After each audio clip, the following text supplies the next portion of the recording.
Hello everyone. If you like this audiobook and want to listen to more, please consider subscribing. And if you like this video, like it as well, that it enjoy. 85. Mama, I made it. No need to imagine, I know that it's true. They say all good boys go to heaven, but bad boys bring heaven to you. Julia Michaels, Heaven, 50 Shades Freed. But the drunken queen's logic was simple and brutal. She turned her head, locked eyes with Hillel, then pointed straight at Annie.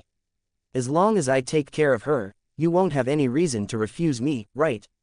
Hillel had nothing. How the fuck was he supposed to answer that? Maeve didn't wait for one. She ripped the trench coat off. The black silk slip dress underneath clung to her like a second skin, barely containing her powerful, battle-hardened body. Full breasts strained against the thin fabric, nipples already hard. Her thick thighs and that legendary ass made the dress ride up dangerously high as she moved. You, what the hell are you doing? Go to him. Don't come near me. Annie backed up fast, golden light flaring in her palms as high-energy beams started to condense. Maeve moved like a predator, fast, confident, and drunk on need. In 2 strides she had Starlight pinned against the wall, one strong hand locking both of Annie's wrists above her head. I've got a rough idea of your ability, Maeve breathed against her ear, voice low and rough. You absorb light and turn it into beams, right? If I pin your hands, you're fucking useless. The queen's free hand slid down, roughly palming one of Starlight's breasts through her dress, thumb brushing over her nipple until it hardened instantly. Let go of me, guardian, pull her off, Annie yelled, face flushed, half in anger and half in something hotter. Hillel just leaned against the doorframe, arms crossed, watching with dark amusement. His battle robe was already folding itself away, revealing the hard lines of his body. Maeve smirked, then kissed Starlight hard and messy. Annie tried to resist for half a second before a broken moan slipped out. Maeve's thigh pressed between her legs, grinding up against her core with deliberate pressure. Fuck, you're already wet, Maeve growled against her lips. Hey, don't just stand there, come and join. Hillel finally moved. He stepped behind Maeve, one hand sliding up under her dress to cup her bare ass while the other reached around to squeeze Annie's breast. The contrast was electric. Maeve's Wonder Woman body against Starlight's softer, sweeter one. Bed, he ordered, voice low. R18 skip, YT gonna ban my ass if I put this in a video. The night passed in a flash. Female warriors really are formidable. Queen Maeve, emotional change, trauma healed, completely convinced. Ability points gained, plus 18,700. Starlight, emotional change, sanity collapsed.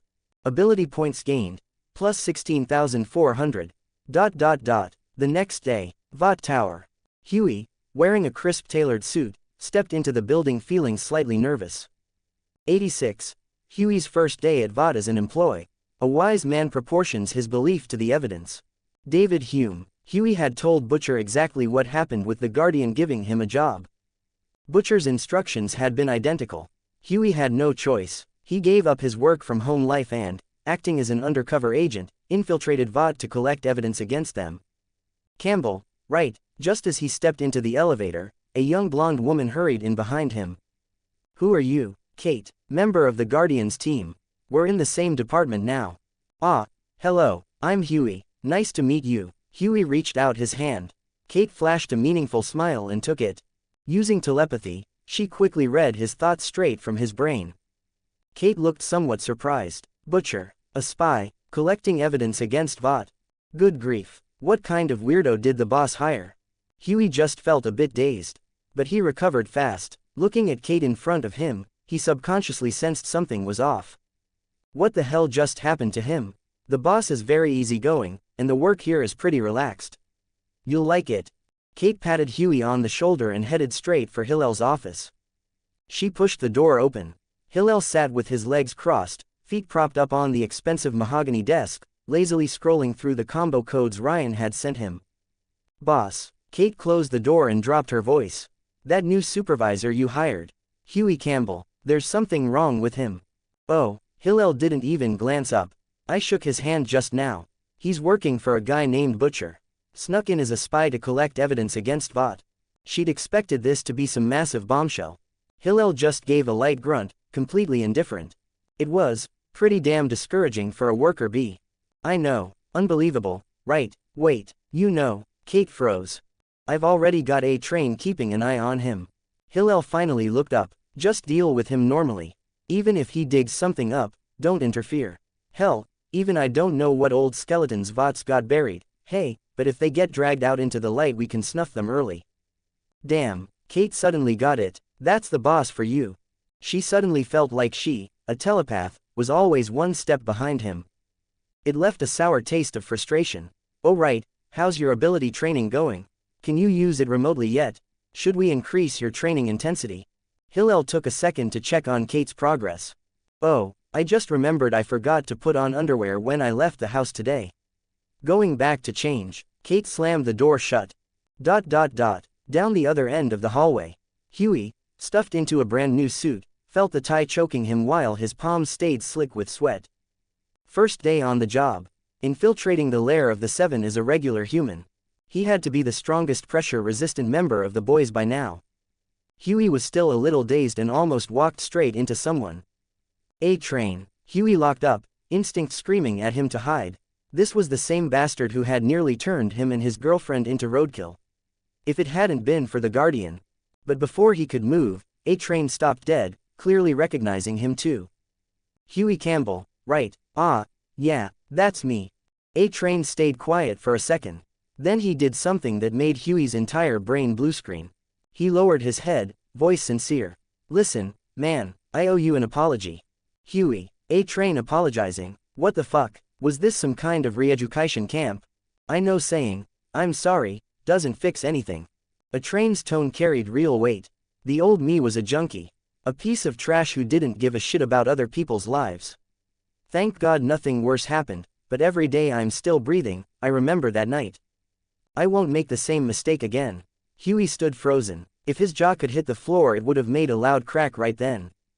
It wasn't like he'd never seen A train apologize before. Back when he was a hardcore fan he had, but even then he could tell the guy was faking every word. This time felt completely different. Huey's throat felt dry. Is this actually sincere, or is it just another PR stunt? You'll see. A train's eyes stayed serious. Just watch what I do from now on. I won't let him down again. Him, a train's brother. A train once said in an interview that the person who truly influenced him the most was his brother, Nate. That was from his early debut days. Later, Vought PR blurred that person out. Word was, in a train's latest biographical film, the person who truly influenced him the most would finally be revealed. You mean, Nate? A train looked surprised. You weren't a hardcore fan of mine, were you? Not many people know that shit. Huey didn't deny it. Alright, thanks for liking me back then. But I'm not talking about Nate. I'm talking about the Guardian. Nate is my brother, my family, but the Guardian. A train chose his words carefully. He is the real hero. Us, the Deep, Homelander, to put it bluntly, we're just ordinary soups wearing the skin of superheroes.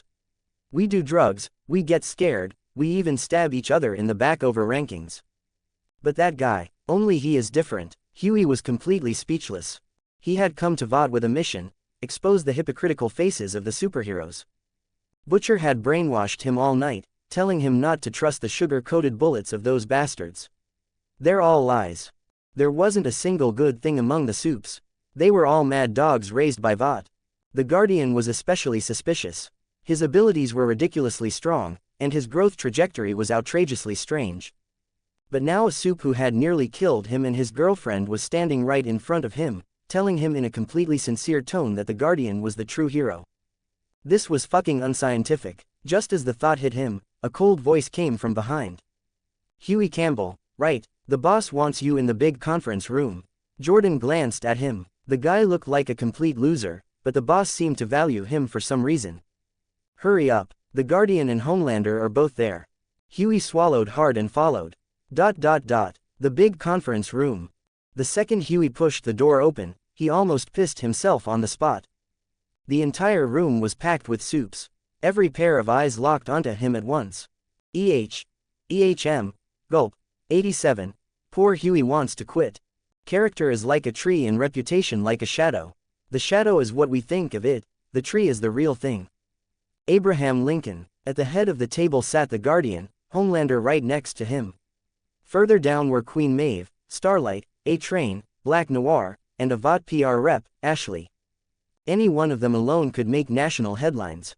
And right now every single one of them was staring at an ordinary human. Huie's back was instantly soaked. He found the furthest corner and tried to shrink into it. What a fucking joke. What kind of bullshit spy mission was this?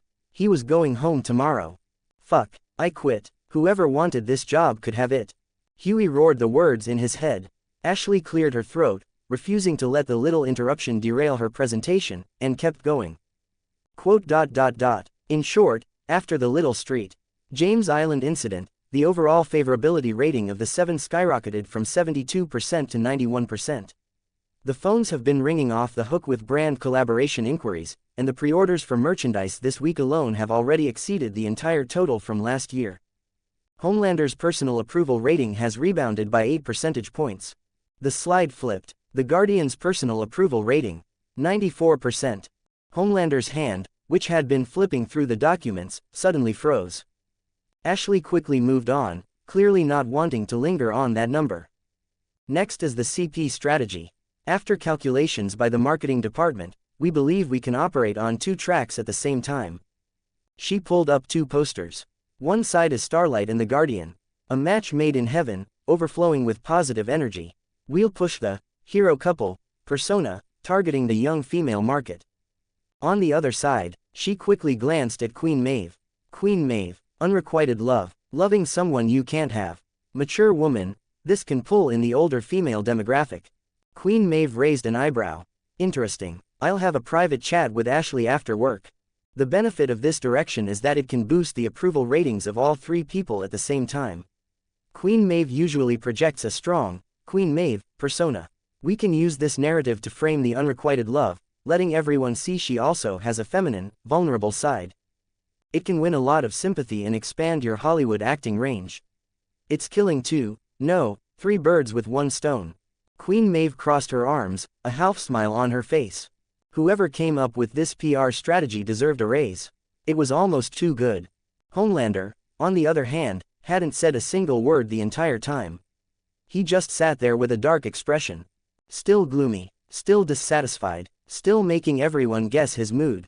Hillel nudged him with his elbow. Hey, why aren't you breathing today? You're not allowed to sleep here. Homelander turned his head, eyes full of resentment. How is my approval rating so much lower than yours? Hey, because I'm a handsome hunk, and you're a middle-aged blonde soy boy. Hillel answered without a shred of shame. Homelander. Then, how can I improve my approval rating? Homelander was getting used to Hillel's bluntness by now. Simple. Get bundled up with me. Homelander's brows knitted into a knot. He scooted sideways like the idea physically disgusted him. No, he said it firmly. It is impossible for me to fake a relationship with you. I am a straight man. Starlight, Queen Maeve, A-Train, Black Noir, Huie, ... Homelander, emotional change, vigilant, somewhat offended, self-defensive, awkward. Obtained ability points, plus 6,720. ... Hillel looked at the expression on Homelander's face, like the man was staring down a mortal enemy, and felt completely speechless. Fuck, you fucking lunatic, it's hard to say you don't have homosexual tendencies. I'm talking about chasing clout. What the hell are you thinking? Homelander flinched. When the Guardian said, bundled up, he had immediately pictured the kind that involved ropes. Chasing clout isn't great. Lately people have been scolding me, saying I only know how to chase clout. Homelander frowned. Then change the method. You publicly announce that you're donating a large sum of money to the Guardian's charitable foundation. Who would have the right to criticize you then? Spend a little money to achieve big things. Then get the media to report the hell out of it, and your approval rating will naturally keep climbing. Homelander was stunned. That actually made sense. He had almost thought this guy was about to make a move on him. False alarm. Phew. Then, how much is appropriate to donate? Hillel didn't answer. Instead he turned his head and looked straight at the ordinary human in the corner. Huie, you're the supervisor. What do you think? Every soup in the room turned to stare at him at the same time. Huie felt like the sweat on his shirt could be wrung out into a bucket. What I mean is, from your perspective as an ordinary person, how much do you think it's appropriate for Homelander to donate? Hillel asked with a smile. 20 million. Homelander answered fast, voice full of bravado. Hillel looked at him with pure disdain. 20 million? That's not even enough to build a shitty toilet. Homelander, a $20 million toilet. Were the bowls rimmed with gold or something? Huie's brain spun at full speed. On one side sat Homelander. On the other sat the Guardian. As a regular human, the pressure was crushing. $20 million is also a lot. His voice was shaking. Really, it can do a lot of good. Save a lot of families. Let a lot of kids go to school. 20 million is enough to run a decent foundation. Hearing that, Homelander nodded with rare satisfaction. I like this young man. He pointed at Huie. He's an honest person. That's perfect. Hillel kept going at his own pace. Huie usually likes to play with something exciting. Something related but not limited to clenching steel balls. Homelander's face fell again. Why was it that everyone he praised around him was either an idiot or a pervert? Huie, I'll never live this down. Hillel continued without missing a beat. However, 20 million is still too little. Sometimes donating too little can backfire. Think about it. When I, the Guardian, make a move, I put up 300 million. You, the dignified Homelander, leader of the Seven, the strongest soup in the US, only cough up 20 million. What will the public think? Homelander, here it comes. It's here again. This familiar tactic. 88. Black Noir, so straightforward. We make a living by what we get, but we make a life by what we give. Winston Churchill, they'll only think you're stingy, brother. Hillel spread his hands and continued. Sometimes it's not about lacking a template. Once there's a precedent, people start making comparisons and everything goes to shit. By my calculations, you need to donate at least 200 million. Best if you match me. 300 million. Homelander's face wrinkled up like an old cucumber. Do you know how hard it was for me to earn these 300 million? Fine, fine, fine. So Homelander was starting to complain now, huh? Was it really hard, when you are the Homelander? You go to Hollywood, shoot a movie, take the top salary plus a cut, shoot a couple more, and the money comes right back. Besides, can you even spend all that cash in your lifetime? To you it's just a pile of paper that sits in the bank and molds. If you let someone else invest it and they run off with the money, wouldn't that be a pretty fucking ominous end to your later years? Homelander shook his head, looking like he was in physical pain. No way. Hillel pulled out his phone and made a show of dialing. Fine, I'll call Ryan and tell him that his dad has money but refuses to do charity. So much for justice. It's all just a facade. I'll donate. Homelander nearly flipped the table. I'll donate, okay, 300 million, same as you. Homelander, emotional change, pained, unwilling, feeling powerless, being manipulated, good father to his son. Ability points gained, plus 11,340. In the corner, Huie was frantically taking meeting minutes, his hands shaking like he had Parkinson's. First day on the job. 300 million in funding turned into 600 million in the blink of an eye. Was this the Guardian's power? Butcher said there wasn't a single good soup. But this one right here, with just a few words, made the most dangerous, terrifying lunatic in America docilely dump 300 million into a charity fund. Homelander didn't seem that bad after all, Huie thought to himself.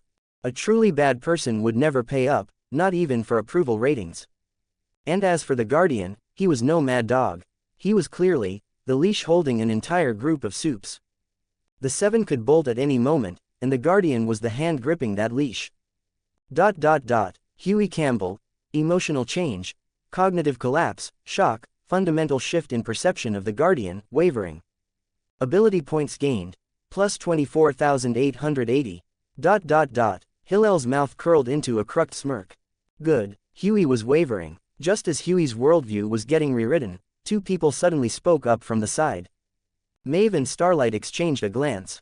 Both of them almost spoke at the same time. I'll donate 100 million. Starlight spoke first, chin slightly raised. Then I'll donate 110 million. Maeve held her coffee, looking completely indifferent. The Queen wasn't drinking anymore. She was starting to retire.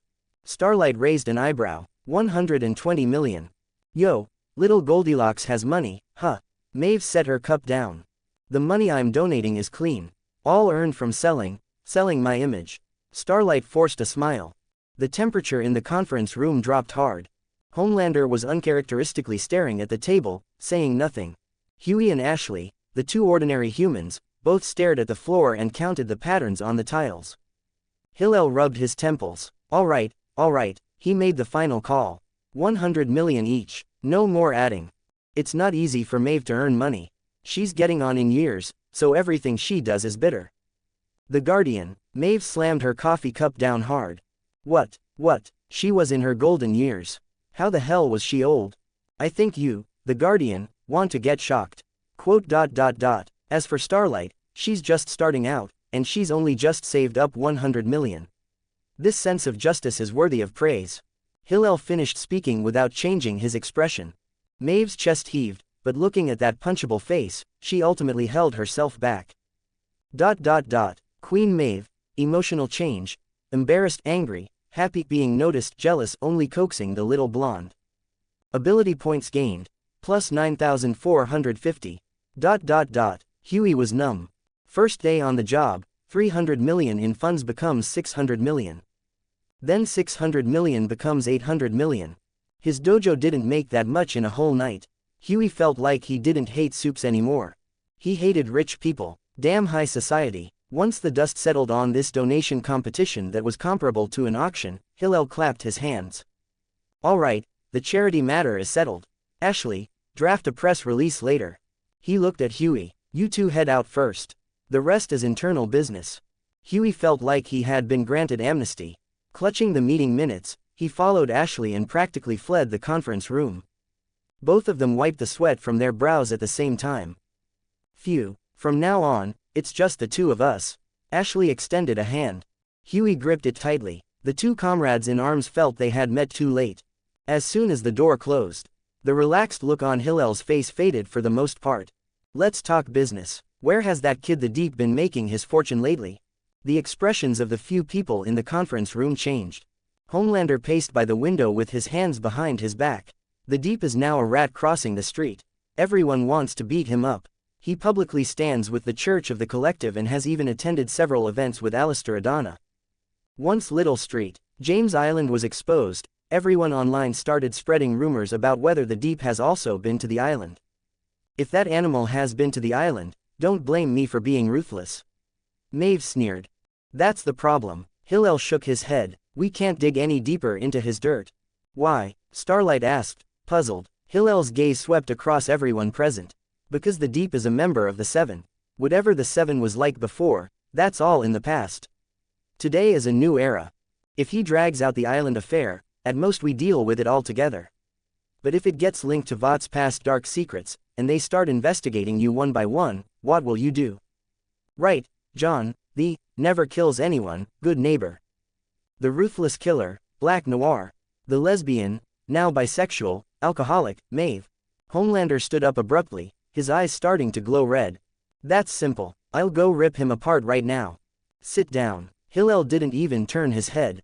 I said sit down. Hillel's tone was flat, but Homelander, as if possessed, actually moved his butt back onto the chair. He didn't even realize it himself. What the fuck? Why am I listening to him? Homelander felt a surge of frustration inside, but his body was very honest. Killing someone like the Deep can't be done by you. You're the leader, and you're the most high-profile face in America. It's too conspicuous. He looked at Black Noir, who had remained motionless the whole time. This guy never misses a meeting, and Hillel ignores him every time. No wonder he's suited to be an assassin. Even more invisible than translucent. Black Noir, you go. This was the first time Hillel had singled him out since joining Vought. Black Noir slowly raised his head. Black Noir was Edgar's man, and Hillel had been worried about whether he needed to call that guy. However, Black Noir nodded. He didn't even ask. Although he couldn't speak anyway. Hillel was slightly stunned. So straightforward. 89. Black Noir pays a visit to the Deep. All that we are is the result of what we have thought. Buddha. The Deep's apartment was also in Manhattan, though it sat on the west side with floor-to-ceiling windows facing the Hudson River. Ever since this idiot had latched onto the Church of the Collective, he had been transferred back from the fringes. He had been clinging to the beautiful dream of returning to the Seven, fantasizing about a wonderful life, only for the Guardian to ruthlessly shatter it. Kevin was currently soaking in a custom-made bathtub, chugging his third bottle of whiskey. The entire internet was spreading rumors.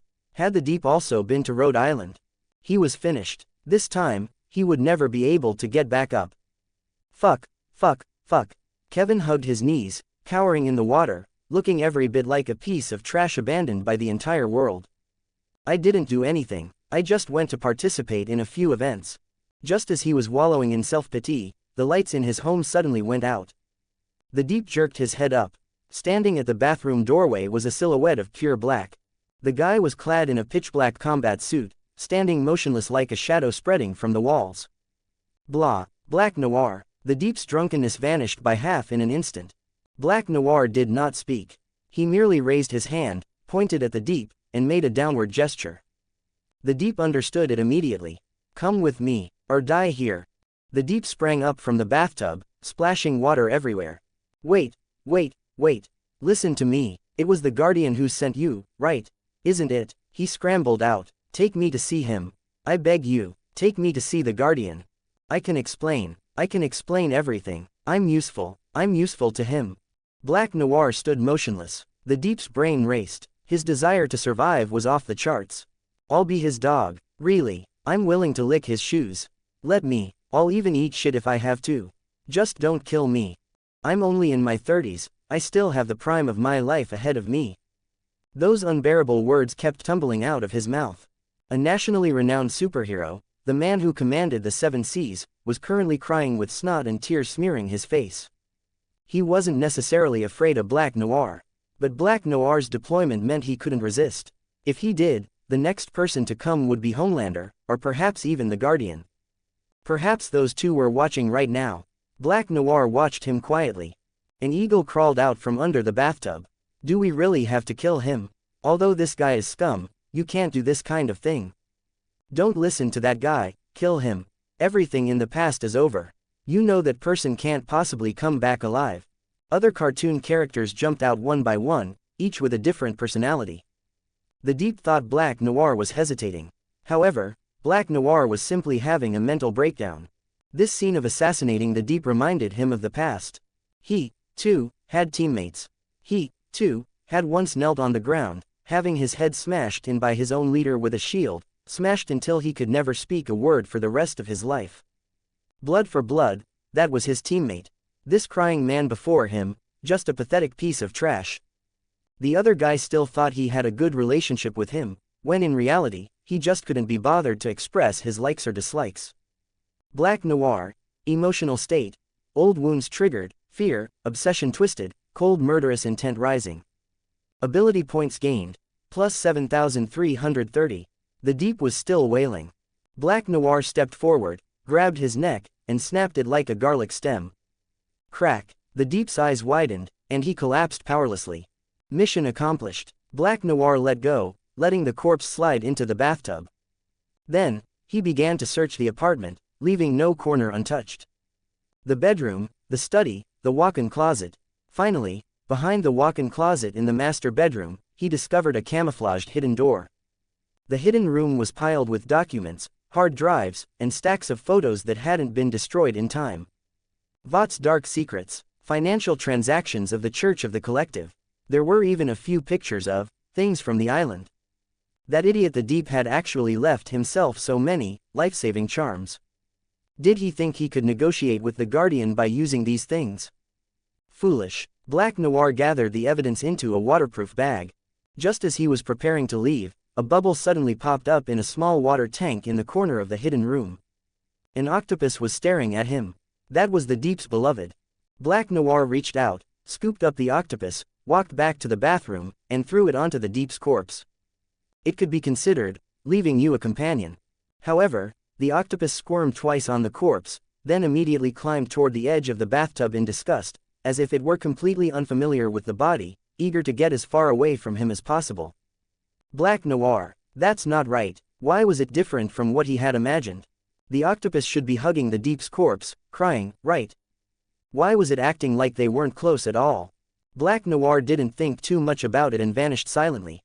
The next morning, breaking news: superhero the Deep found dead in his own apartment, preliminary determination as homicide.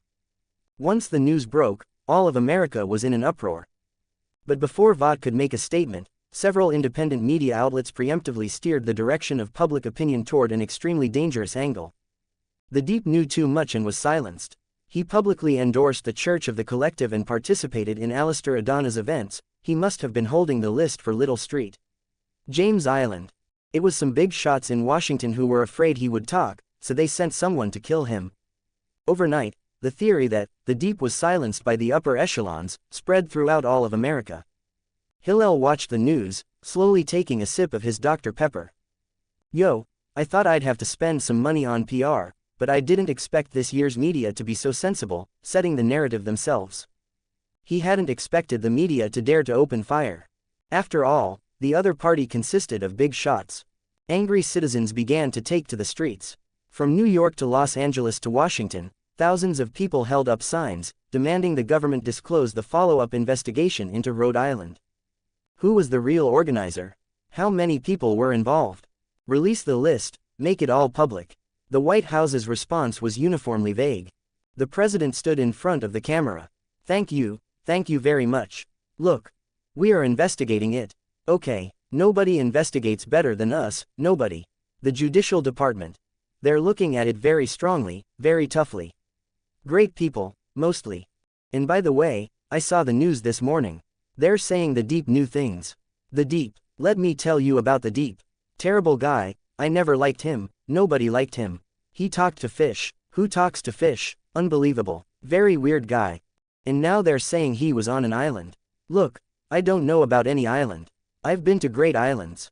But this Rhode Island stuff, never heard of it, so please, everybody, you have to remain calm. Remain calm. We have the situation totally under control, total control. The fake media wants you to panic, but we are doing a fantastic job, the likes of which nobody has ever seen before. Thank you for your attention. Who hasn't heard that kind of talk from him? The public was long sick of hearing it. Liars, you're all in on it. We want the truth. Fuck, Mr. President, I even voted for you back then.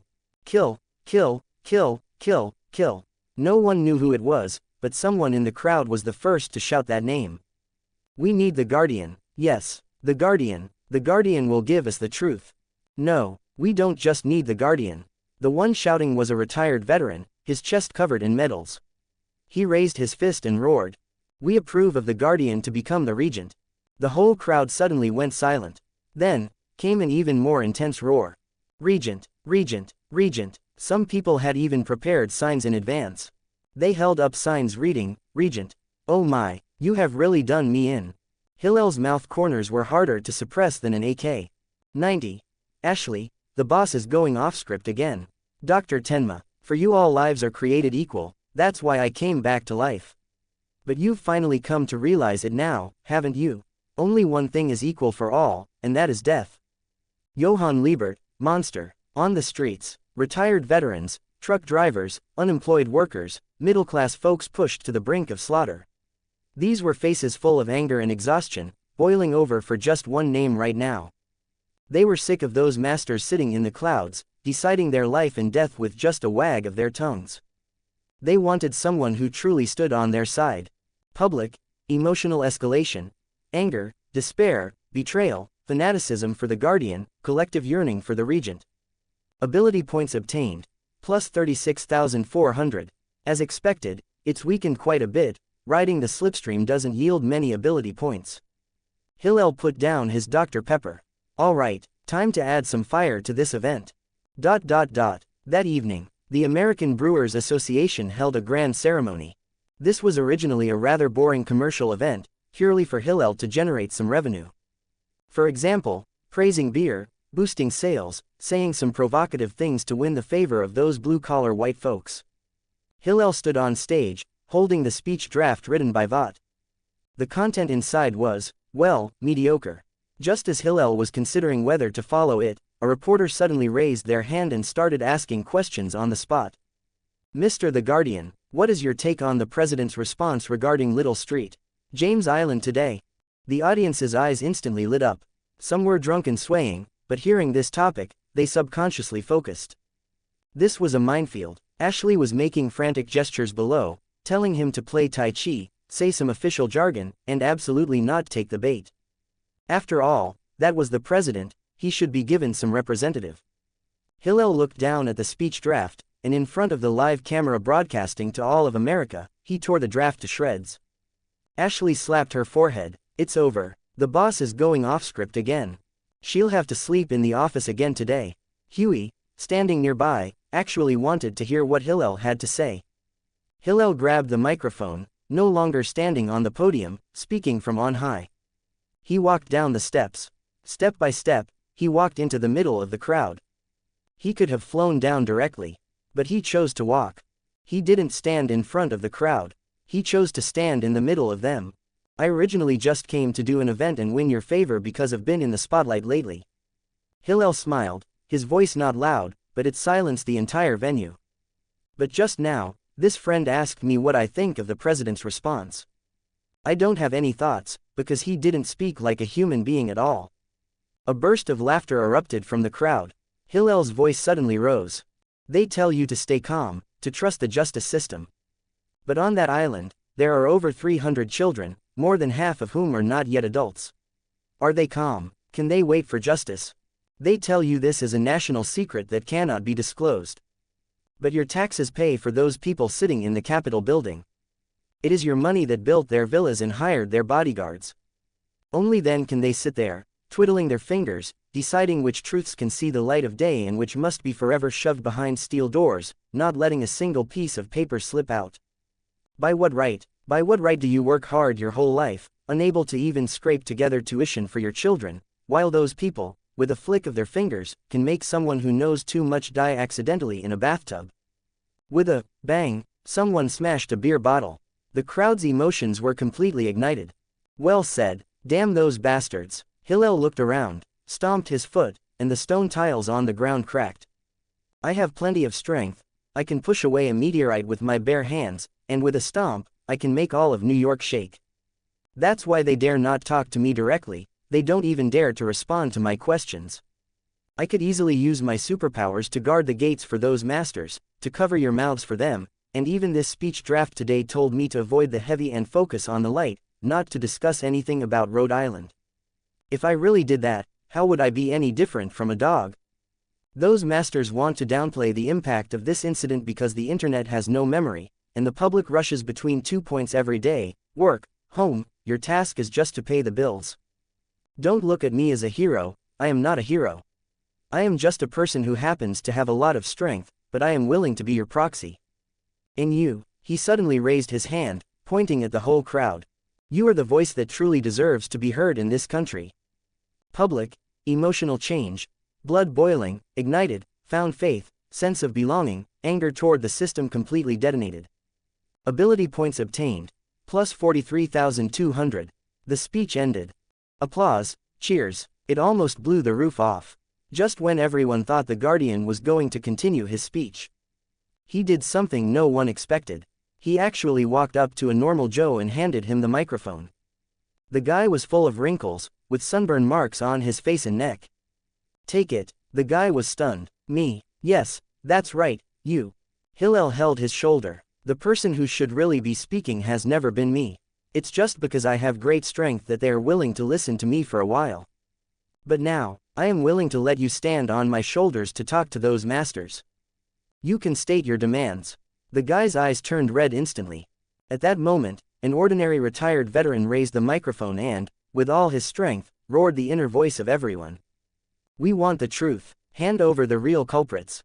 We need the Guardian. We need the Regent even more. In his name, we all are behind him. In his name, and in my name too. 10,000 people roared in unison. Regent, Regent, Regent.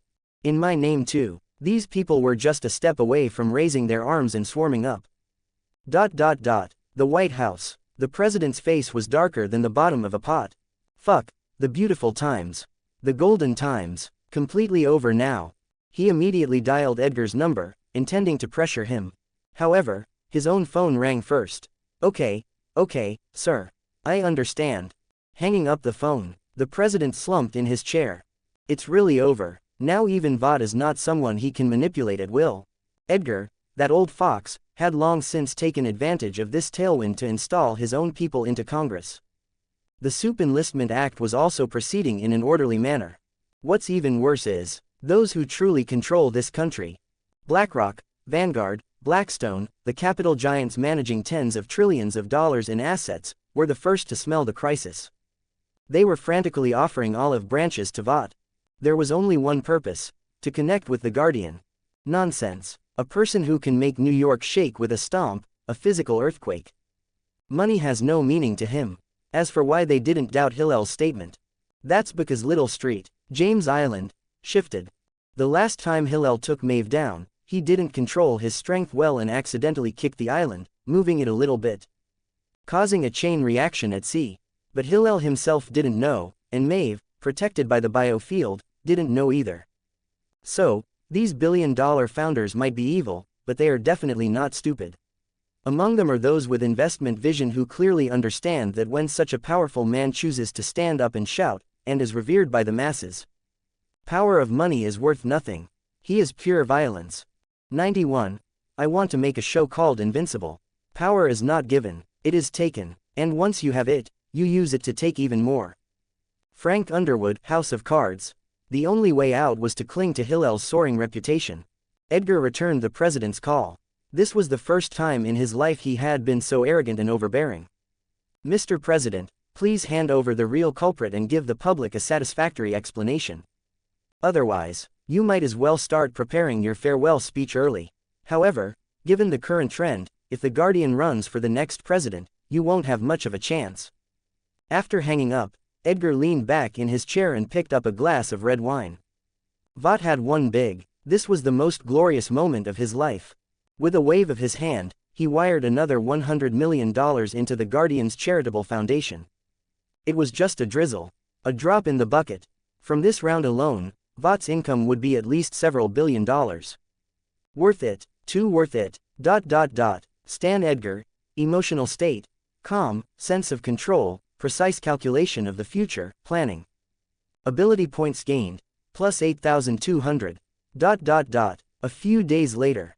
Edgar's office. The cunning old man, for the first time ever, didn't walk away but instead looked at Hillel's size 42, or was it 44?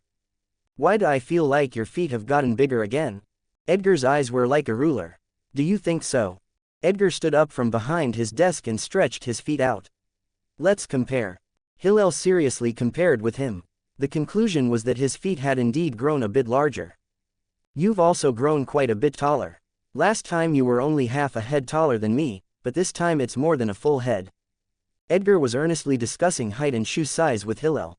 In the past, the chicken man would only stiffly issue tasks, like some damn NPC. Not bad, you've hit a second growth spurt. Hillel guessed it must be because of the leveling up. Every time he leveled up, his physical body would improve. Guardian, the company has decided to increase your salary and benefits tenfold. Also, Edgar pushed a document over. This is 5% of Vought's shares. You just need to sign, and you will be a major shareholder of this company. Hillel raised an eyebrow. Edgar usually wouldn't make such a decision. Splitting Vought's lifeline with an uncontrollable soup, no matter how excited he was, he wouldn't lose his head. Of course, Edgar didn't want to. But this was the demand of those big shots. Only in this way could they prove that Vought and the Guardian were deeply bound, and that the money they gave to Vought was effectively given to the Guardian. Money was just a number. People were the real resource. The future was very likely to be the world of soups. Getting to know a precedent-like figure in advance wouldn't hurt these established big shots. Hillel opened the file and took a look. Noticing the amount of capital injected, he chuckled. Edgar, you really don't know how to open your mouth wide enough. Oh, do you have some business insights as well? Edgar became interested. A few billion. Hillel tossed the file onto the table. Bullshit. Those masters are loaded. Millions of pounds. Do you know what that concept is? They can afford hundreds of billions, even trillions. You used my name, and in the end, you only asked for this much. Embarrassing. I feel embarrassed for you. Damn it, if you're asking for money, ask for more. Edgar's hand holding the coffee stopped. He explained patiently, Guardian, listen to me first. Even if they give money, there must be a legitimate reason. If they give it begrudgingly, we won't feel at ease receiving it. Then just find an excuse. Hillel spread his hands. That's so simple. Set up a business project, they invest tons of money into it, and after a transfer, it'll all be mine. I want to make a movie called Invincible. Edgar. How much do you want for a movie? At most $1 billion, right? Hillel felt Edgar lacked imagination. The Invincible I want to film will star Ryan as the lead. He's a kid who inherited alien bloodlines. I'll play his father, an alien overlord who descended to Earth, Omni-Man. The cast must be luxurious. Have all of Vought's soups perform. Hillel crossed his legs. Total budget, let's call it $10 billion. I'll take $9 billion for myself. Any problems? The corner of Edgar's mouth twitched violently. $9 billion. For a cartoon, even money laundering isn't done this way. Isn't this a bit too subtle? Edgar looked at Hillel's calm face and finally swallowed all his complaints. If you can really get $10 billion, then what else is there to say? Vought is yours. Who is better at business than you? I will repeat your words to them, word for word. A few days later, to Edgar's shock, those big shots collectively agreed. Not a single word of bargaining. They even asked if it was enough. No, it was $10 billion. This wasn't company valuation, this was cold, hard cash flow. $10 billion was wired directly into Vought's account. $9 billion had to be transferred directly into Hillel's pocket.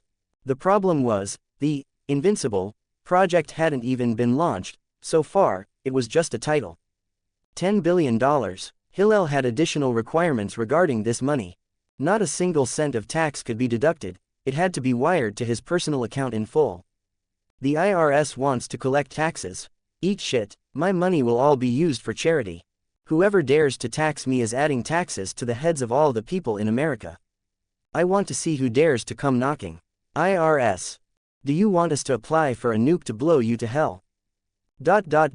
Meanwhile, another movie that had long been finished was unearthed. Parallel Crisis. Hillel played a major villain in it. Wonder Man, an antihero meant to mirror Homelander, a total maniac. In the movie, Wonder Man was insane, vicious, a total manchild, with a seductive flying posture, pigeon-toed, liked to fly through the air with his hands behind his back, and even loved to drink mother's milk. Hillel portrayed that vibe, bright and shiny on the outside, but twisted on the inside, craving love yet ready to destroy everything at the drop of a hat, with incredible depth. Queen Maeve and Starlight were the protagonists in the film, joining forces to battle Wonder Man. In the end, they were both cut down by Wonder Man. The Invincible Handblade. The distributor even specifically consulted Vought. Should we delay the release of this movie? If we release it now, it might affect the Guardian's positive image. Hillel waved his hand. Release it boldly. Am I afraid of this? Just say this movie is all metaphor. I'm playing those big bosses in America. With this nonsensical explanation, a bunch of people still rushed to analyze it. There were even many YouTube bloggers who, after watching the movie, immediately wrote 100,000-word scripts, explaining the symbols and metaphors in the film in great detail. The movie even rode on Hillel's fame and became an instant global hit. The box office topped the charts. The audience laughed as they watched. It turned out that the righteous Guardian could be so crazy and so flamboyant when playing a villain. The pigeon-toed flying became a meme imitated all over the internet. What was even better was that this movie also made Queen Maeve and Starlight popular. The popularity of the two heroines rose with the tide. Night fell. Midtown apartment. Queen Maeve, who had been thoroughly conquered once, was now a different person. Extremely cooperative, even taking the initiative. The Queen Maeve who used to keep a cold face had actually started to compete. This forced Starlight, the official girlfriend, to get involved as well. In the end, it all benefited Hillel. Sleeping in one big bed. Hillel lay in the middle, with arms around both. A happy life is just this simple, unadorned, and boring. The night passed without a word. There was really no time to speak.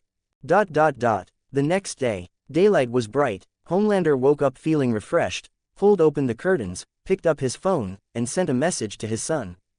Ryan replied instantly, which was rare. Have you seen the Guardian's recent movie? The acting was simply too spot on, but Mom won't let me watch it. Can you take me to the cinema? Becca is just too weak. What's wrong with a kid watching a movie? Watch it. Watch it hard. Homelander replied immediately. The Guardian's movie, right? Good. Dad will go get tickets right now, we'll book the whole theater. What flavor of popcorn do you like, Pepsi or Coke? Dad, you're the best. Ryan sent an emoji. Homelander suddenly felt the world had become bright again. 92. Homelander's movie night. The cinema is not a slice of life, but a piece of cake. Alfred Hitchcock. Times Square, the largest IMAX theater. Homelander kept his word and rented out the entire theater. He used his X-ray vision to check the projector 3 times to ensure perfect image quality, then personally tasted the popcorn, ordering a bucket each of the salty and sweet varieties. For his dear son, the all-powerful Homelander was willing to play the role of a service worker for once. Ryan, sit down properly, the movie is about to start. Ryan held a popcorn bucket bigger than his own head, his eyes lit up bright. Homelander leaned back in his seat, feeling satisfied. He was also looking forward to his Good Brothers movie. He heard he was playing the villain.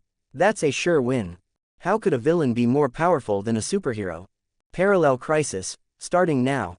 The pitch-black sky tore open, and a golden figure slowly descended from the clouds. The figure hovered in midair with his hands behind his back. The movie was in a flashback style. The scene switched to Hillel wearing his battle suit, kicking off the ground and taking flight. Homelander's brow furrowed slightly. That takeoff, it looks kinda familiar. What does that mean? When Hillel flew, his toes were slightly curled inward, as if he were stepping on a pile of shit and twisting his foot. And he had his hands behind his back. What kind of thunderous flying pose is this? Homelander muttered. What idiot would fly like this? It's hideous. Ryan was already laughing like a pig. How did the Guardian come up with this move? It's a bit clumsy. Homelander let out 2 dry chuckles. Who flies with their hands behind their back? It ruins combat flexibility. On the screen, Wonder Man landed in a plaza, spreading his arms to enjoy the adoration of the masses. But in the crowd, one person wasn't clapping. Wonder Man's smile froze instantly. He slowly turned his head, 2 beams of red light igniting in his eyes, instantly roasting the pedestrian who didn't clap into a pile of charcoal. Then, he put back on a brilliant smile, as if nothing had happened. Why aren't you clapping? You're saying you won't clap for me, or is it that I don't deserve it? I deserve to be loved. By everyone, Wonder Man said gently. Homelander, however, couldn't laugh. What does that mean? Dad, this villain is so twisted. Just because someone didn't love him, he killed them in public. Ryan was getting excited.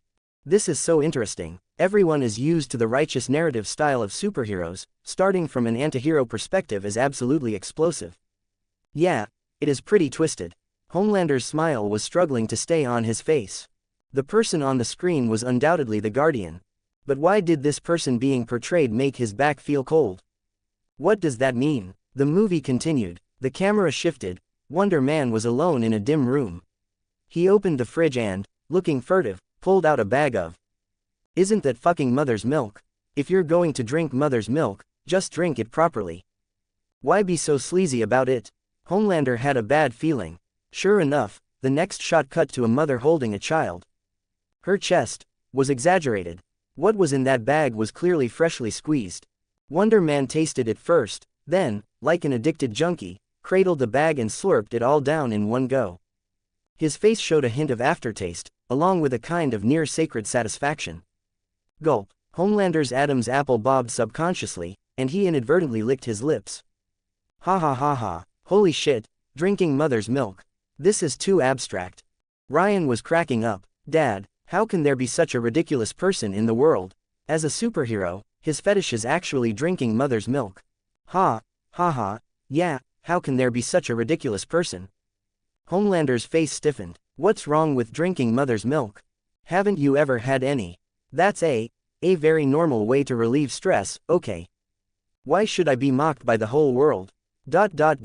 Homelander, emotional change, offended, guilty, secret panic, forced self-persuasion. Ability points gained, plus 6,400. ... Homelander stared fixedly at the screen. For some reason, watching Wonder Man always gave him an extremely absurd, yet extremely familiar feeling. This villain, how? The more I look, the more familiar he seems. No, no, no. Impossible. This is just a coincidence. Homelander desperately tried to justify it to himself. How could he possibly be this terrible? In the next scene, because his approval ratings dropped, Wonder Man hid on the rooftop of Vought Tower and roared at the air, I'm the fucking Wonderman. I can do whatever I want, and no one can stop me. Getsuga Tenshou. Homelander didn't really want to watch anymore. This is too much, this is too much. When did he ever stand on a rooftop and do a Getsuga Tenshou? That's something only a freak would do. Is he a freak? He only occasionally kills a couple of politicians, assassinates some terrorists, and drinks a little mother's milk, that's all. What's the big deal? Did I drink your Dr. Pepper? Homelander's temples were throbbing. The climax of the movie featured Wonder Man battling two righteous heroines, Maeve and Starlight. Seeing the two of them, Homelander subconsciously breathed a sigh of relief. The righteous always defeat the villains, this is the main narrative of movies. Wonder Man, that pathetic bastard, will definitely die at the hands of the heroes, absolutely. Homelander shifted his butt back. However, at the last moment, Wonder Man grinned and swung a sharp, ruthless hand blade. Maeve couldn't dodge in time and could only push Starlight into the time-space tunnel. The heroine with wine-red long hair had her head fly off on the spot. Clean and efficient, Starlight opened her mouth wide, only able to watch helplessly as the time-space tunnel slowly closed. Wonder Man's pair of scarlet eyes seemed to pierce through time and space, leaving the deepest impression on Starlight. Manic, ruthless, devoid of humanity, this was the Wonder Man portrayed by the Guardian. The Guardian is so strong. Ryan waved his fists. He had assumed the villain would die at the hands of the heroes. That's the standard ending for most movies on the market, but Wonder Man was an anomaly. Towards the end of the movie, he even felt a bit reluctant. Unexpectedly, Wonder Man suddenly exploded into action, saying that just now he was just playing with them, and now it was Daddy's turn to perform, and then he slashed the opponent to death. Although he played the bad guy, it was so cool. How can there be such a pathetic yet terrifying guy in the world? This villain was acted so vividly. Yeah, Homelander pulled out a smile that looked worse than crying. The movie ended. Homelander personally escorted the Stilliger Ryan back to Becca. On the way, Ryan imitated the famous scene from the movie, pigeon-toed with legs together, and then took off. Dad, does it look like it? Ryan flew in the sky, sticking out his butt. Homelander was a bit surprised. Ryan, when did you learn to fly? I learned a long time ago. You clearly never told me. But the Guardian knew, I thought he told you. Homelander, flying with hands behind the back is really cool, so stylish. Ryan landed and nodded seriously. The corner of Homelander's mouth twitched. Ryan, that's not how you fly. That's how Wonder Man flew in the movie. I've decided, from now on I'm flying with my hands behind my back. Homelander, early access to 12 advanced chapters. P.A.T. MilkLover fanfics. To be continued.